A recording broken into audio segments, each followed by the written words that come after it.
know Becky. Do you know Becky? I know Becky. Hey, Becky in Florida. You're live with Eric and V. Hi, Eric. Hi, Vi. Hello. What would you like to talk about? I have a problem. Okay. My mom has, I may cry.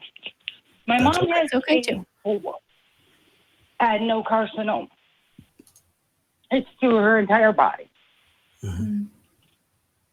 And I want the easy answer. Yeah. My son is 5, and I want the same ability that my parents had to go, oh, there's somebody, they're still with you, they're in the sky, and I don't believe it. I don't believe it. Yeah. And I've explained death.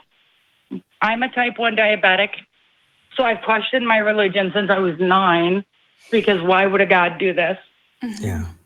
When I was 20, my dad died. I became a full-blown atheist. And this with my mom has me screaming at the rooftops. And the problem is I'm at the point where I want to look up and go, what do I do? Mm-hmm. Yeah.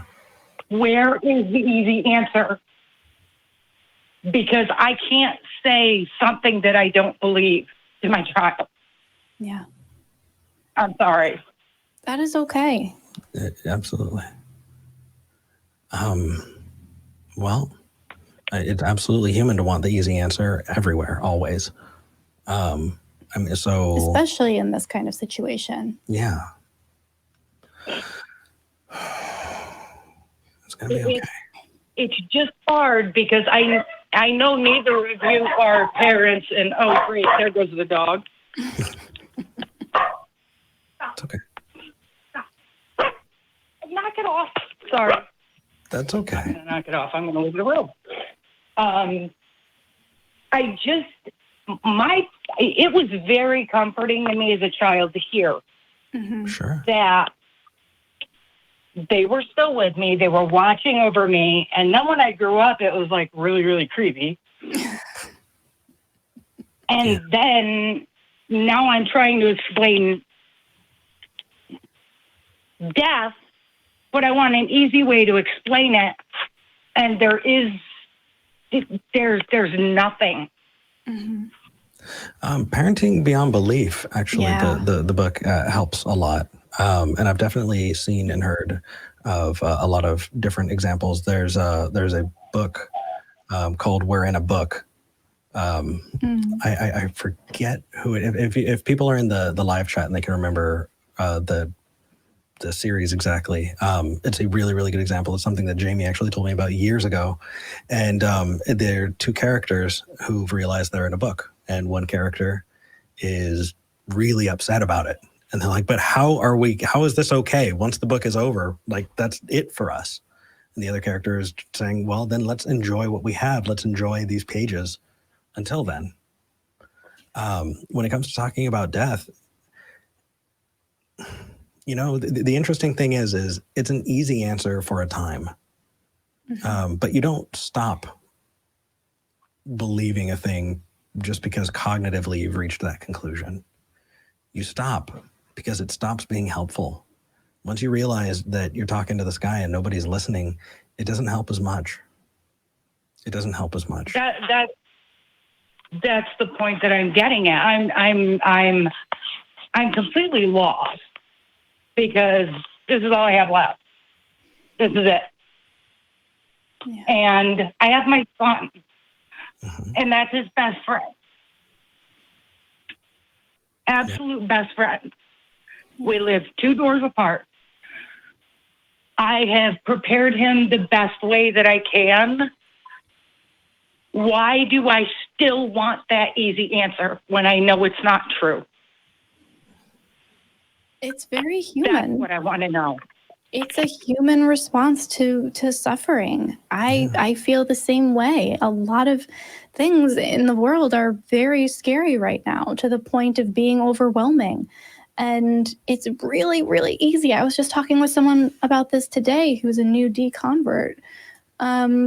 It's very, very easy to want to go for the the easy way and the easy explanation, because then you can relax, right? Then you don't have to think about it. Then you can have an ending. And endings, as hard as they are sometimes, are necessary for your own peace of mind and your own health. So I think that it's totally understandable and natural and normal that you want this. And that's not something you should beat yourself up about. It's something you should accept about yourself and see if you can find an answer that will help a little bit more.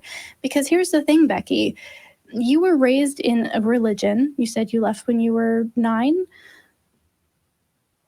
Yeah, pretty much, because I read a book on mythology. That'll do it. But you were raised with a belief in an afterlife, I'm assuming, and a belief in heaven. And you were given that easy answer at a very formative age when the truth would have helped you more. And so the part of the pain you're feeling now, no doubt, is a result of that indoctrination and that well-intentioned lie that you were exposed to as a kid. And so my thinking here is that as you're thinking about what to tell your son, and of course, this comes with all of the caveats because I am a stranger on the internet. Think about that. Think about when he grows up and he comes to the conclusion that you did. Is he going to feel lied to? Is he going to feel like he doesn't have the answers now because he was given a wrong one when he was a kid? I think kids are going to take cues from the adults in their life, and how you react to this and what you say will be what he believes. Yeah. And if you say, Grandma is gonna go, like, Grandma's dying, and then she's not gonna be here anymore, but that doesn't mean that we can't continue to celebrate her and remember her and take the things that she taught us and value the time that we still do have together. And it doesn't diminish anything. If you approach it from that perspective, I know that that's going to be really hard for you because you're coming from this place of having lived with this lie of eternal life. But for your kid, it's going to be okay. He's going to be able to wrap his head around that, and it's going to help him in the long run. Yeah, and just to that's a beautiful answer. Yeah, just to dovetail in there, and that is that you won't need to undo the damage later on. You know, being lied to and believing that you are going to go to a place of infinite cupcakes and tummy rubs after you die means that at some point you're going to have to mourn the loss of said cupcakes and tummy rubs, even if you never got them. It bites, and also you deserve self-compassion. Yeah, you deserve to recognize, hey, it's okay and it's totally understandable. You're wanting to protect your child. That's what you're doing. That's what you always do. You know, when you're a loving parent, that is something that you do. Why is it easy, you know, to tell your child that, you know, bad things happen in the world? No. You want to protect them. You want there to be a happy ending to the story. That's true. But we're very selfish. As a species, we're very selfish. Yeah. It's our pain because we want them with us. But here's the thing. Cry with him. Don't hide yourself. And see a therapist. I think therapy is going to be the best because ultimately, you know, it's okay to say, I miss Grandma. Yeah. Well, I do secular therapy. Good. That's really good. Yeah. And one last thing. The issue is she has absolutely no answer for me at this point on this. Well, that's because there is not a good way. And honestly, there is whatever answer you come to is understandable. Here's my last suggestion for you, Becky. We have a Facebook group, the Talk Heathen fan group on Facebook. if you post that you are looking for resources there, either people to talk to who have been through this or books. I think you mentioned we're in a book. It was the Elephant and Piggy series. Yes, that came up in the chat. Thank you. Yeah. There are going to be people who get in touch with you and give you a lot of resources and a lot of love. And you're getting a lot of love in the chat right now. You are. And someone telling me to speak up. Okay. Take care, Becky. Thank you for calling in. Thank you so much. You're All right. getting lots of love. Bye. Bye.